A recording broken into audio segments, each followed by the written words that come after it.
Qui sont-ils, ces gens qui ont échangé leurs deux jambes contre deux roues? Ils roulent d'abord sur un cyclomoteur, 45 cm3. Ce sont les anarchistes, les acrobates de la circulation urbaine. Ils débutent dans l'escalade. Demain, ils chevaucheront une 150 cm3, puis une 350, peut-être un jour une 500 ou une 750.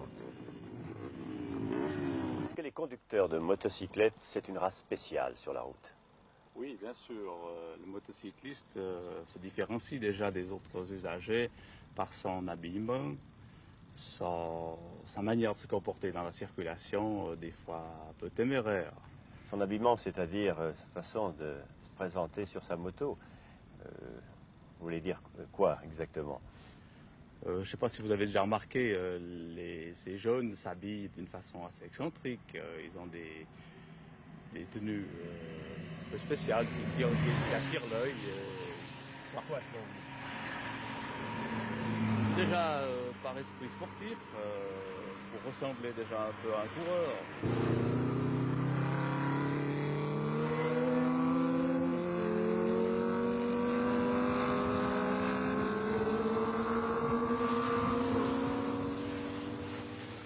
Ça va passer cher un engin pareil. Ben, en France, on la paye exactement 12 300 francs. Aussi cher qu'une grande bagnole, qu'une bonne voiture. Ouais, ça vaut le prix d'une GS en France. C'est un peu plus cher, quelques francs près. Vous faites pour faire ça. Je suis peintre. Pardon? Je suis peintre en bâtiment. Ouais. Mademoiselle, vous êtes aussi une fanatique de la moto. Vous aimeriez avoir une moto à vous? Oh oui, alors. Et vous accepteriez qu'il ait une moto alors que vous auriez plus personne sur votre siège arrière? Oui, moi ça me fait rien. Moi. Ce qu'il y a, c'est que si elle n'est pas dessus, je prends quelqu'un d'autre parce que là-dessus, c'est mieux de rouler à deux. Parce que moi, je suis pas assez lourd. Comment? Je suis pas assez lourd. Puis ça saute dans les virages. Il faut vraiment beaucoup nettoyer une moto. Ah ouais. Moi, la moto, faut qu'elle soit propre, autrement. Il faut être très soigneux avec un engin pareil. Hein. Oui, au plus ça revient des prix fous. Hein. Par Et mois, ça vous revient combien une moto, une machine? Par mois, il faut compter 500 francs. 500 francs. Il y a les réglages de chaîne, il y a quoi pas les réglages de chaîne, mais non. Changement de chaîne. Il y a ce qu'on appelle le réglage du moteur, tout. Là, on met l'eau. Là-dedans, j'ai de l'eau à mettre. J'ai de l'huile, parce que vu que c'est un 2 temps. L'essence, ça consomme assez. Combien ça consomme? Je fais quand même 12 litres au 100 en rodage. Alors, beaucoup. Alors, il y a beaucoup d'argent que vous gagnez qui passe à la moto. Ah ouais.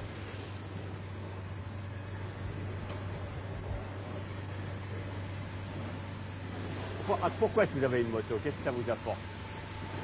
Ben moi, ça m'apporte, je sais pas moi, le plein air. Vous voyez? J'aime pas être enfermé. J'aime pas être enfermé. Alors, je me sens libre quand je suis sur ma moto. Ma foi, les limitations de vitesse, je les respecte peut-être pas tellement, mais on achète des motos qui montent à 200, c'est pas pour rouler à 60. Autrement, faites un Solex.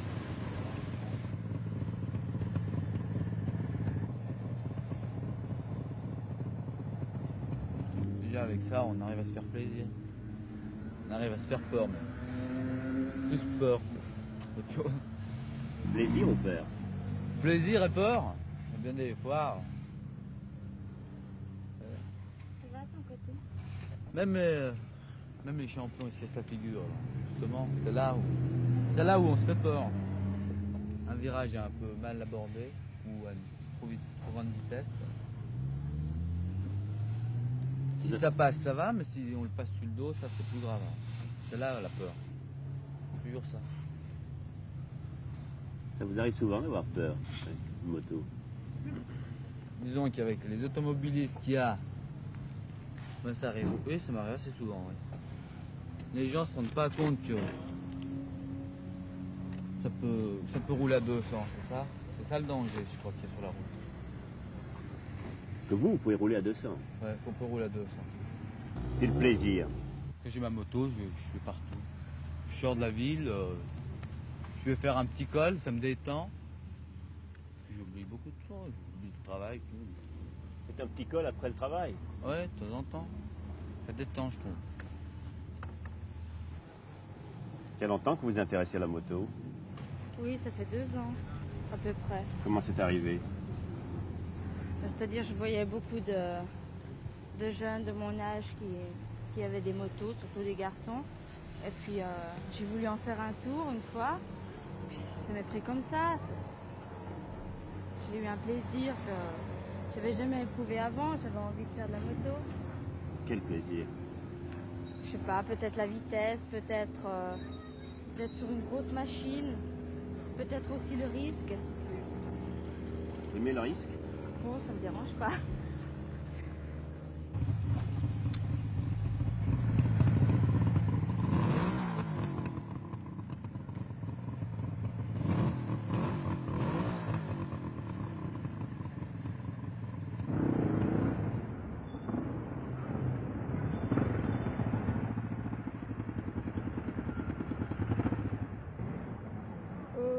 Vous savez, la moto, c'est difficile à expliquer, ça se vit surtout.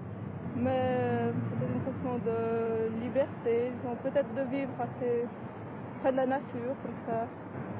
Est-ce que vous aurez un jour l'idée d'avoir une moto encore plus puissante? C'est-à-dire, j'aimerais, mais il ne faut pas non plus dépasser, disons, ces possibilités. Si j'en prenais une plus grosse, faudrait que je sois capable de pouvoir la manier, la conduire. Si je pouvais, je le ferais. C'est-à-dire que vous aimeriez monter à combien sur une route?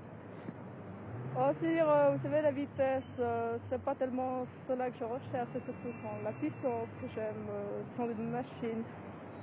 Vous savez, ça m'arrive quelquefois de rouler à 150, mais enfin, il faut les conditions pour aussi. Mais j'aime, disons, oui, qu'une machine soit puissante. C'est pas spécialement la vitesse que je recherche. Quelle sensation avez-vous quand vous partez le matin sur votre moto par un beau jour de printemps? Oh, je me réjouis, je trouve que c'est dommage que le trajet soit trop court, évidemment. Mais disons qu'il faut surtout penser aussi à la circulation, ça, il faut toujours être conscient quand même, parce que sur une moto, on a l'impression d'être très indépendante, mais au fond, c'est pas du tout le cas. On dépend beaucoup des autres usagers de la route, et on s'en rend très vite compte. Vous allez vite? Pour le moment, normalement. C'est-à-dire? Je respecte la limitation de vitesse. Non, mais quand vous pouvez aller vite? Oh, 120, pas plus. Votre mère sait que vous faites du 120? Oui. Qu'est-ce qu'elle dit? Au début, elle n'était pas contente, mais enfin, qu'est-ce que vous voulez qu'elle dise? Est-ce que l'attitude de vos camarades a changé depuis que vous avez une moto? Les garçons surtout. Les filles, pas tellement, non. Les garçons, oui, pas mal d'admiration au début. Puis je crois qu'ils s'habitueront finalement.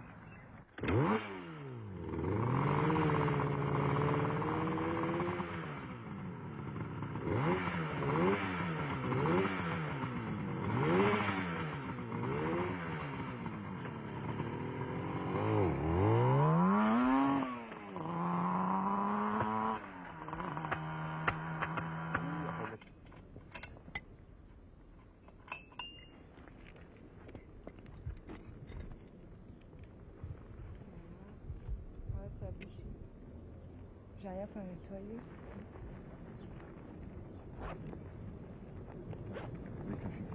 Ouais, on en a un.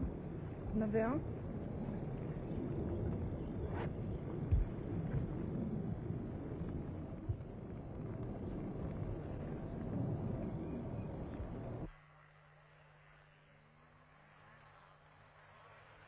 Motocross, c'est la grande fête de la moto.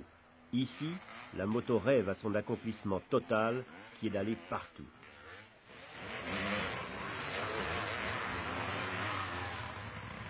Comment vous appelez votre moto dans votre vocabulaire à vous?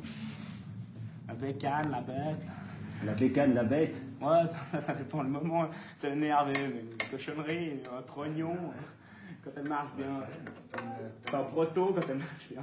Quand elle est pourrie, c'est un trognon. On y fout l'allumette.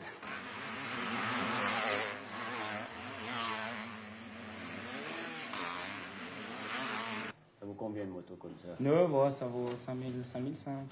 5002, disons, 5200 francs. Vous avez eu d'occasion? Ouais, j'ai acheté le cas de 2500 francs. Puis quand je n'avais pas assez d'argent pour payer d'un coup, j'ai payé par versement.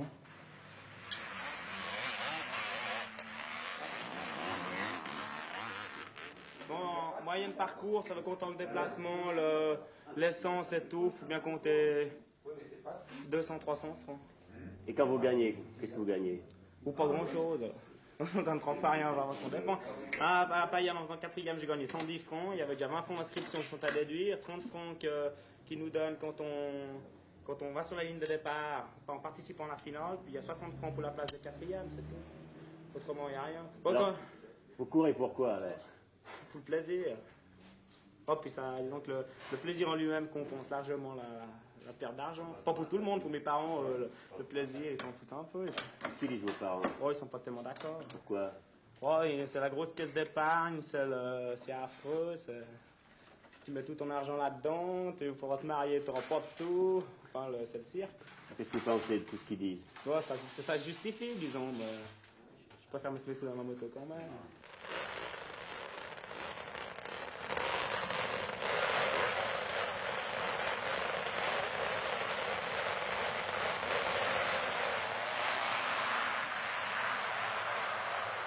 Quand vous êtes harnaché, là, comme vous êtes avant le départ, avec votre casque, vos lunettes, est-ce que vous avez l'impression d'être quelqu'un d'autre?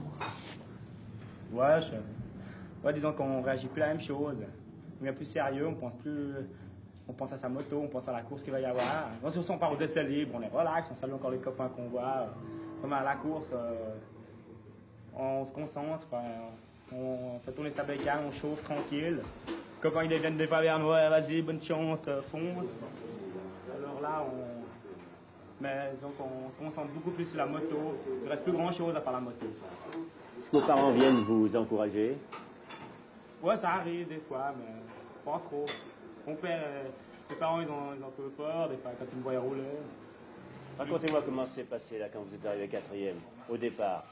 Au départ, ils nous ont fait attendre devant le box avant qu'on aille sur la ligne. Là, je suis arrivé le dernier, puis ça fumait. Alors, je me suis tiré, je suis revenu après. Ils nous ont fait attendre sur la ligne pendant 2-3 minutes. Puis ils ont fait venir aller les gars sur la barre de départ.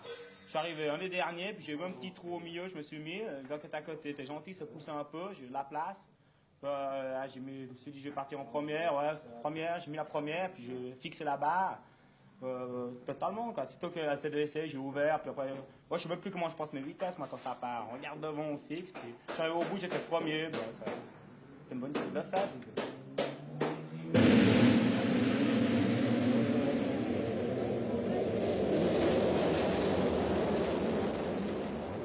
Dans les courses, vous avez au fond des coureurs d'usine, et puis vous avez des coureurs privés. Ouais. Alors, quelle différence? Le coureur d'usine, qu'est-ce qu'il a comme avantage? Il a tous les avantages, lui. Pas de problème, il a la bécane qui est fournie par l'usine, il a les mécanos qui sont fournis par l'usine, les pièces, il ne paye rien, pratiquement pour sa moto, il ne paye rien du tout, lui.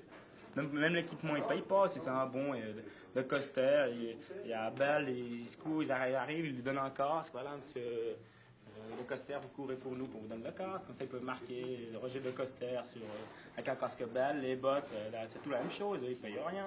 Ils font de gagner des sous, cette histoire. Qu'est-ce qui s'occupe de la moto de Décoster? Ouais, c'est les mécanos, les japonais, ils sont 5 ou 6 pour une moto, ils arrivent. Les vrais japonais? Ah ouais, c'est des purs. Mais ils les font venir spécialement? Ouais, ils sont emportés avec la moto, et ça suit.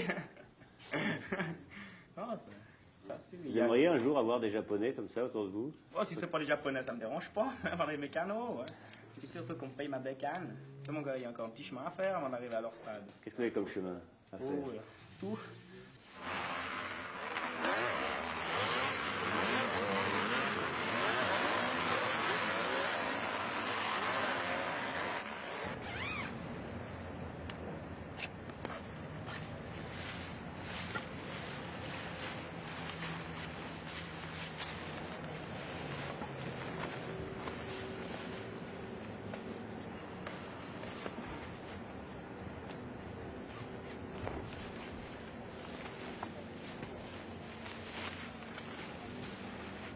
Qu'est-ce qui a poussé un homme d'affaires comme vous à acheter une moto et à abandonner sa voiture? Je dirais avant tout un aspect très pratique consistant à gagner du temps lors de mes déplacements à l'intérieur d'une ville comme Genève, voire entre deux villes comme Genève et Lausanne. C'est avant tout, je pense, une question de gain de temps. Est-ce que ça a changé votre vie? Oui, énormément. Énormément dans la mesure où certaines habitudes consistant à prendre des précautions pour arriver à l'heure, moyennant un certain délai d'attente pour la place de parc comme automobiliste, a complètement disparu. Est-ce que vous gagnez vraiment du temps? Oui, passablement. Je compte en moyenne, il s'agit d'une expérience sur quelques semaines, en moyenne une demi-heure par jour de gain de temps. Vous aviez une voiture, je crois, rapide, une voiture de luxe. Vous avez une moto maintenant. Est-ce que vous préférez votre moto? Je pense qu'il y a un esprit complètement différent entre un automobiliste et un motocycliste. Parlez-moi de l'esprit motocycliste. L'esprit motocycliste est un esprit, disons, chevaleresque dans un certain sens, un esprit de respect vis-à-vis de l'autre. Vous l'avez ressenti personnellement? Je l'ai ressenti personnellement, je l'ai ressenti très rapidement. Je n'ai pas eu besoin de faire des kilomètres pour... Moi, un exemple. Je dirais que, bon, un petit exemple, il m'est arrivé une fois de m'arrêter au bord de l'autoroute pour une raison tout à fait mineure. Le premier motocycliste qui passait par là s'est arrêté pour me demander si j'avais besoin de son aide. Ça vous a étonné? Oui, en voiture, il m'est arrivé la même expérience. J'ai attendu pendant une demi-heure que la voiture du touring passe et peut-être que 150 voitures ont passé entre-temps. Le matin, en partant au bureau, n'est-ce pas, la première chose, le premier motocycliste que vous rencontrez, c'est un signe amical de la main. Ça change déjà le début de votre journée. Est-ce qu'il n'y a pas un petit snobisme chez des gens comme vous? Alors non, je ne crois pas du tout. Je ne crois pas du tout parce que la moto, à l'origine, est un, disons, un art, un sport aussi, un moyen de transport plutôt populaire. Et je pense que ce système permet, au fond, à toutes les classes de se retrouver dans un esprit que j'ai qualifié d'esprit motocycliste. Je crois, enfin, de ma part, il n'y a aucun snobisme. La moto, c'est démocratique pour vous? Oui, bien sûr que c'est démocratique. D'abord, c'est à la portée de toutes les bourses. Pas tout à fait. Ça dépend du cylindrage. Mais un motocycliste est un motocycliste à partir de 125 cm3 ou même plus bas jusqu'à 750 cm3. Il n'y a pas de distinction. Il n'y a absolument pas le même snobisme entre le conducteur de la 2 chevaux et le conducteur de la Porsche. Ça n'existe pas.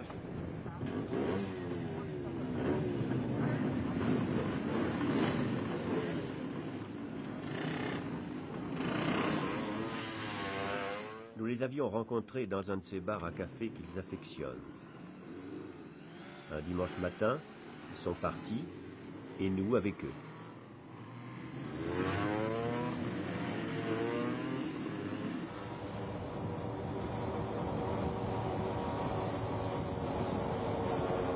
C'est le groupe, la bande, les copains. Leurs motos ont des noms de samouraïs, car eux, c'est les japonaises qu'ils aiment. La route se remplit d'un bruit implacable. L'aventure ce jour-là a les couleurs du ciel bleu et sent l'huile chaude.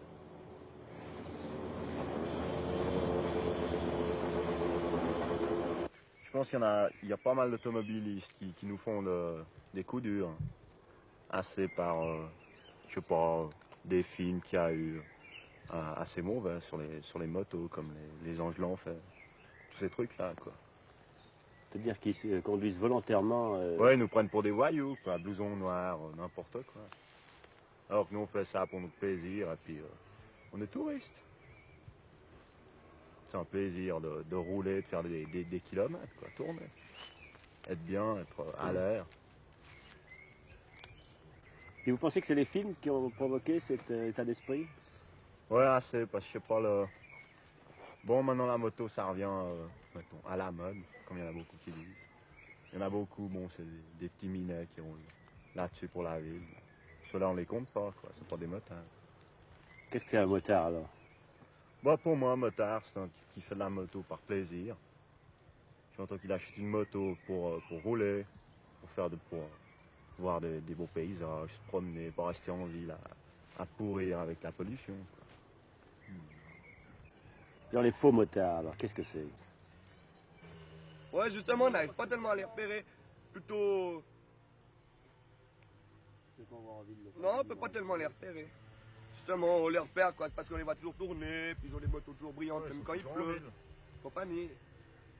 Même quand il pleut, c'est-à-dire? Ouais, en général, quand il pleut, puis si le motard roule, ben, la moto est toute seule. Et eux? Puis, ouais, puis ils tirent pas mal en ville, justement. C'est ça qui fait penser aux gens que les motards roulent beaucoup trop vite et font des accidents et tout. C'est en général parce qu'ils les voient passer vite en ville. Mais le motard qui a l'habitude de la route, qui roule vite sur la route, mais pas en ville, ça l'intéresse pas. Alors vous, vous considérez comme un vrai motard? Ouais, je pense, quoi. J'essaye. Nous, on essaye d'être une équipe de vrais Ouais, motards, on en tout aimerait cas. bien être une équipe pour voyager, puis économiser aussi un peu les motos, parce que la mécanique aime pas beaucoup. Donc on tire en ville ou bien aller d'un bistrot à l'autre. Et comment est-ce qu'un bistrot devient un bistrot de motard? Le patron, il est pas con, c'est tout. Ouais, c'est surtout si le patron veut bien, je crois. Parce que je connais bien des patrons qui ne seraient pas d'accord d'accepter une bande de motards à cause du bruit qu'ils font quand ils partent. Par exemple, si on resterait jusqu'à 11 h, forcément après on est obligé de partir et puis ça fait du bruit. Donc ça dépend aussi de l'exposition du restaurant. Bien. Ça dépend de beaucoup de choses. Parce qu'il y a des bistrots, on vous veut pas. Ouais, ils sont même nombreux. Et des bistrots, on s'est fait vider. Et même des, ouais, on s'est fait vider. Des Disant bistrots. qu'on faisait trop de bruit. Comment est-ce qu'on s'y est pris pour vous vider? Ben, on nous a simplement dit on veut plus de motards ici, puis c'est tout. Non, Puis on est parti. Oui, oui.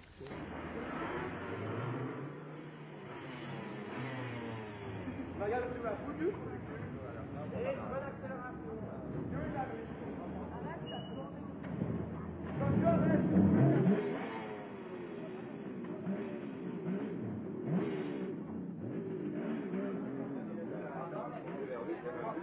Ah ouais,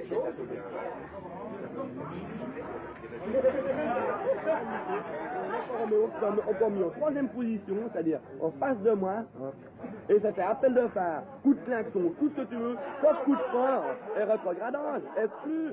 C'est moi qui ai dû me foutre dans la bordure.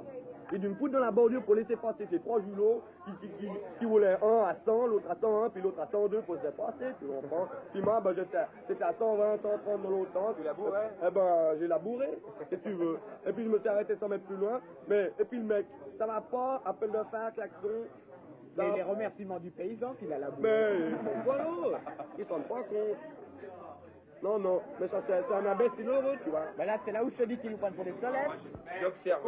Ça vaut pas la peine de risquer pour une voiture. Ça vaut pas la peine. Ernest, qu'il y en a deux, trois. N'oublie pas qu'il a de la carrosserie, le type. Toi, t'en as pas, t'es sur deux roues. Un coup de frein, un coup d'accélération, une mauvaise réaction de l'automobiliste, puis t'es dans le décor. Puis c'est avec ta vie que tu joues, c'est pas. Lui, il rigole, s'il plie un garde-boue, bien un enjoliveur, il en a rien à foutre, même s'il remplit les plaques du bureau des autos. Il en a rien à foutre non plus. Et mais ils se rendent pas compte, et c'est vrai, ça, ils se rendent pas compte du tout. Alors, du risque qu'on court quand on est sur une moto. Eux, ils s'en foutent, ils sont sur 4 roues. Et vous avez dit une chose intéressante tout à l'heure. Les hippies, vous aimez pas, vous les aimez pas beaucoup? C'est même pas question de ça, c'est que c'est tout à fait différent de nous, les hippies, c'est tout à fait l'opposé. Pourquoi l'opposé? Oh oui, c'est l'opposé, ils sont jeunes, mais c'est des calmes, je sais pas. Nous, c'est le contraire, il me semble. On n'est pas tellement calme, non? J'ai l'impression qu'on n'a pas la même conception de la vie. Ouais. Parce que les motards, malgré tout, Des ils bruits. grattent. J'entends, ils travaillent dur quand même. Vous savez, les trois quarts, ils sont dans la mécanique, ils peuvent péniblement se payer une petite moto, ils la bricolent eux-mêmes. C'est quand même je connais très très peu de motards qui travaillent, c'est tous des travailleurs. Ah, c'est fort. Dans différents corps de métier. À 500 francs l'assurance par année pour une Même chez 250. Caterpillar. Et puis 1200 pour une supérieure. La moto, ça devient un sport cher. On est bien obligé devient un de sport travailler de risque, si on veut ouais. payer l'assurance. Non, pas tout à Elle est fait. très chère, l'assurance? Bah ouais, pour une 250, c'est 500 francs à peu près. Et au-dessus, Et d'après des 251 jusqu'à 1000, je crois, ça passe direct à 1002. à 1000 francs, ouais, en tout C'est cas. beaucoup 1000 plus francs cher que les minimum, voitures, ouais. parce qu'elles nous assoment un peu. 1002, c'est principe. On peut le payer tous les 6 mois, ça nous arrange pas mal, mais enfin. Faut pas oublier, c'est qu'on est quand même sur deux roues. Hein. Ça fait 100 Il y a francs par beaucoup mois. plus de risques. Oui. Par exemple, votre costume, là, tout à l'heure, on parle de blouson noir, et blouson noir, c'est une espèce de symbole dans la tête des gens. Ça représente quelque chose de terrible. Au fond, votre blouson noir, c'est presque votre tenue de travail, enfin, en tant que motard. C'est une tenue de protection. C'est de la protection en cas de chute. Ça dit C'est pas. même pas du snobisme, non. Il y en a qui ont de la couleur, il y en a qui sont en noir. Demandez à Bruno. C'est surtout, je crois, que c'est de la protection. Pourquoi Bruno? Celui qui est tombé. Parce qu'il vient de se ramper. Et s'il n'avait pas eu de cuir, il n'aurait plus de genoux. Non, parce qu'il y a un avantage, c'est que ça glisse sur le macadam. On glisse avec le cuir. On dit beaucoup de Enfin, c'est un avantage. Oui, c'est un avantage. Ouais, ça peut rendre service parce qu'il y a un avantage. Donc quand même, tout à l'heure, Bruno, comme vous dites, il s'est râpé. Oui, c'est quoi encore? Vous dites autre C'est chose? planté. Gamellé, planté, viandé. Viandé. Viandé. Mis Viandé. sur le toit. En général, c'est pas viandé s'il saigne, et puis autrement, il s'est planté tout court. Alors, qu'est-ce qu'il a fait ce matin? C'est Il s'est planté. Bon, un genre de trial, il a fait aussi. Ouais, non, on peut dire que... Il a voulu prendre un raccourci dans les J'ai entendu. Vous êtes tous plantés une fois ou l'autre? Oh oui. En Énormément. tout cas, une fois. Non, non, non. Il commence. Encore. C'est un motard de Perrette. J'avais l'impression que vraiment un motard, il doit se planter une ou deux fois avant de savoir ce que c'est. Ah, il doit pas, mais il ne peut pas faire autrement en général. Il peut Disons pas qu'il faire prend moins autrement. de risques une fois qu'il s'est planté. Mais ce matin, Ça Bruno, le calme. ce dimanche-là, Bruno est tombé pour la première fois.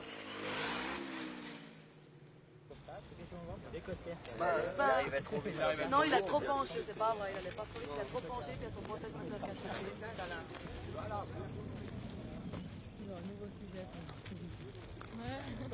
Les incidents.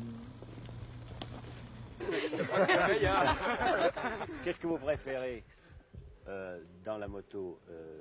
C'est la vitesse? C'est les virages? Ah, moi, c'est les virages. Pourquoi? Les cols et tout ça. La vitesse, à un moment, mais c'est lassante avec les cols, les courbes. C'est beaucoup plus intéressant.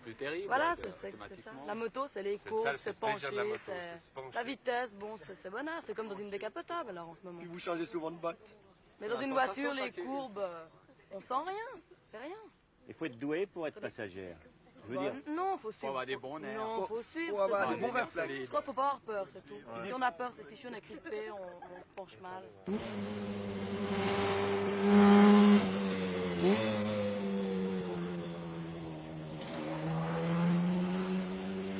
le conducteur, est-ce qu'il sent si par hasard sa passagère a Ah oui, peur? ah oui, oui, bien sûr. Oula, Si elle est crispée, qu'elle penche pas en même temps que lui. c'est assez désagréable. Comment ça se ressent? Eh ben, Oh, quand bah, vous penchez oui. la moto, vous sentez que vous n'arrivez pas à la pencher, il n'y a pas de problème. Ça... Et puis une moto qui reste droite dans un virage, eh ben, elle sort Elle du va virage. tout droit. Arrête. Alors à ce moment-là, vous devez planter les freins, comme on dit, ou bien alors rétrograder. Mais de toute façon, c'est dangereux. Est-ce qu'il y a aussi pas le plaisir donc des virages, de la vitesse, mais aussi de serrer un garçon, non? Ça- Pas pour moi, en tout cas. Pour certaines, oui, pour certaines. Pour qui? Il y a aussi des petites Minette bonnes en femmes. ville. Il y a Hein? pas mal aussi de... Il y a pas mal de petites bonnes femmes qui traînent dans les bistrots pour faire de la moto. Ah, le rampé. Ah oui, il y en a même qui sortent avec des gars rien que pour leur moto, ça a eu arrivé.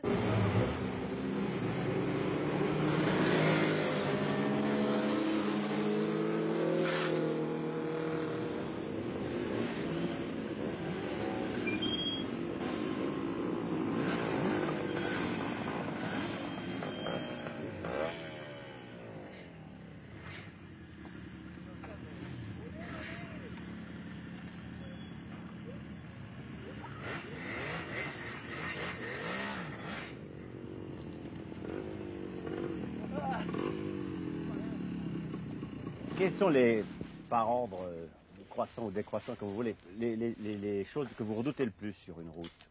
Les voitures. Un, Les deux, vélos, les flics, les vélos. deux, torpillards. trois. Les lignes blanches. Les lignes blanches, les caniveaux. La pluie. Verglas, gravier, voiture, je crois. C'est Puis les trois- piétons. Les gosses, Les rails de tram. les gosses. Les rails de Ah, tram. puis il y a aussi Disons, la nuit, il y a les Les hérissons. piétons. Tout ce qui se trouve sur la route, sauf le bon goudron bien plein. Et puis, les voitures qui vous encrassent. Des fois, les surprises, comme par exemple un gros caillou. En montant dans un gros caillou, bien un piéton, bien... Les piétons, qui débouchent n'importe comment. Les beuses de vache. Les beuses de vache. On a un copain qui s'est cassé la figure à cause d'un piéton qui a passé au rouge. Il a voulu l'éviter puis il est rentré dans la ouette. En tout cas, il y en a un autre, c'était pas Vous avez des camarades qui ont eu des graves accidents parmi vous? Chez Yvan. Yvan, où est-ce qu'il est? Là. Ah oui? Qu'est-ce que vous avez eu? Une cicatrice, pas une belle. Puis une au cul. J'en ai partout. En un seul accident? Non, non, plusieurs. Mais l'accident dernier. C'est tout par Le épisode. dernier, qu'est-ce que c'était? Une cicatrice, hein, les ligaments du genou Vous déchirés. la montrer? Oh, strip. Ah, c'est sérieux? Ouais, ça va. Qu'est-ce qui vous est arrivé là? Une voiture qui est sortie d'un stop. Sans regarder. Truc habituel. Un pépé de 72 ans, à qui on a porté le permis. Façon jaune. Qui avait qu'il une masse avait- bleue sur la gauche. C'est tout. C'est ce qu'il a dit? Voilà, qui on lui a porté le permis, c'est ça qui est bonheur. Puis après, on dit que c'est les jeunes qui font les À cet âge-là, il faut avoir quel Avec un chapeau et des lunettes. J'ose méfier des chapeaux dans les voitures. Vous étiez sur la moto, mademoiselle? Non, non, non, non. Pas cette fois. Pourquoi les chapeaux? Pas chaque fois. Pourquoi un chapeau? Avec des chapeaux, en principe, ils font des conneries. Non, c'est vrai. Non, ça arrive souvent. 80%, je vous garantis, 80% ceux qui ont des chapeaux, ils font des conneries. On ne sait pas à quoi ça tient, ça. Je sais pas. Auguste Maneski, 82 ans. Il a inventé le moteur à 6 temps, resté à l'état de prototype. Il y a 2 ans, il participait encore à des courses. Il a fallu demander à Auguste Maneski de bien vouloir rendre sa licence. Il l'a fait, la mort dans l'âme et les larmes aux yeux. Vous avez fait une dernière course en 1967. 67, oui, monsieur. Vous aviez quel âge? Eh bien, ça faisait 80, quoi. Et on vous a laissé courir à cet âge? Pardon? On vous a laissé courir à cet âge? Justement, c'est depuis là qu'ils ont mis la limite d'âge à 65 ans, puisqu'avant, elle n'y était pas. Alors, j'en avais 80, fallait dire quoi. Et à 80, c'était pas terrible de courir? Oh non, je courais encore si m'aurait autorisé. Aujourd'hui? Oui, oui. Qu'est-ce qui vous a fait tellement aimer la moto et si longtemps? Plus que la voiture? Comprenez, la voiture, ça va, c'est très bien, mais la motocyclette, autrefois, on peut aller vite. Moi, je suis venu de Tessin en 4 heures. J'ai passé Berne, à travers Berne, avec l'échappement libre. Seulement, je savais y aller. Je mettais point de gaz, très peu de gaz, beaucoup d'avance, j'allais tout. Et puis une fois dehors, on m'a pas allé. Ah, j'ai acheté une amende à Beauvais, sur le quai là-bas. Pour excès de vitesse? Oui, je faisais du 40 à l'heure. Et puis c'est marqué 36, je crois.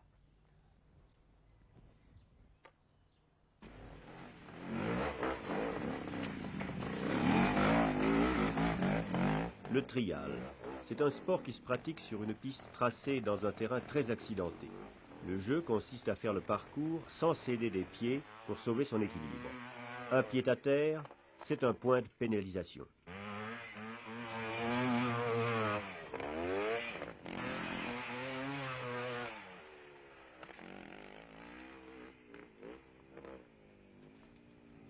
Le trial, vous aimez ça pourquoi au fond? Qu'est-ce qu'il y a de plus? Ça change énormément de la route, c'est totalement différent. On est quand même un petit peu dans la nature, même si on pollue un petit peu l'air, ça embête les campeurs ou bien les pique-niqueurs. Mais il y a beaucoup plus de joie, on peut faire. C'est surtout de l'adresse. Vous connaissez l'article 43? L'article 43, alinéa 1 de la loi sur la circulation routière nous dit « Les véhicules automobiles n'emprunteront pas les chemins qui ne se prêtent pas ou ne sont pas destinés à leur circulation. Par exemple, les chemins réservés aux piétons ou aux touristes pédestres. » Ce qui veut donc dire qu'un motocycliste tout-terrain ne peut pas se promener sur tous les terrains? Pas du tout. Est-ce que vous êtes déjà intervenu souvent dans... Non, pas dans notre canton. Nous ne sommes pas intervenus pour ce genre de tourisme.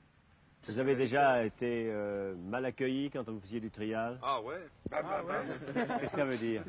Non, c'était dans le Jura pendant les fêtes de Pâques avec un ami, avec Raymond. On était dans le terrain communal et puis tout d'un coup on voit un paysan qui court à travers les arbres avec un mousqueton. Puis je croise le copain. Puis je dis, regarde le paysan avec le mousqueton. Non, de bleu, on a fait ni de deux, on est parti avec la machine. Lui, il a sauté les petits murets de pierre. Et puis il me pointait, il me visait avec son mousqueton. Il m'appelle, je dis, oh, je vais pas faire le fou. Je vais vers lui. Il me fait, vous allez démerder hein, ici, ça je vous tire une balle dans les fesses. Je lui fais, mais c'est le terrain communal ici, c'est pas votre terrain. Je veux pas savoir. Hein. D'ailleurs, c'est pas la première fois qu'il y a les gens qui sifflaient. Hein. Je vous démerdez. Je suis parti. Je ne vais pas insister plus longtemps. Vous croyez pas que ça va se multiplier, ce genre d'incident? S'il y a plus de trial, il y a bien des chances. Ça dépend où. Mais les vendeurs de motos tout-terrain, est-ce qu'ils connaissent cet article? Moi, je suis sûr qu'il y en a qui ne le connaissent pas. Ils le connaissent, mais ils l'ignorent, j'ai l'impression. Volontaire. Question commerciale. Non, mais alors, à ce moment, c'est carrément les experts à l'expertise à Berne qui sont en tort. Alors. Ils doivent l'ignorer volontairement à cause de l'autre. l'autre. C'est une moto de route, mais c'est une moto de route quand même. Il y a un problème pour vous autres gendarmes de la route, c'est l'ivresse au volant. Est-ce que le motard est lui aussi un homme qui de temps en temps prend sa machine en état d'ivresse. Ces motards, de ce côté-là, ont une conduite, je dirais, presque exemplaire en ce qui concerne notre canton. Au point de vue ivresse au volant, nous n'en avons peu ou pas. Ces groupes de motards se rassemblent en général dans des bars à café et dans bien des manifestations, que ce soit motocross, que ce soit course, que ce soit rassemblement quelconque, j'irais jusqu'à vous défier de les voir consommer de l'alcool.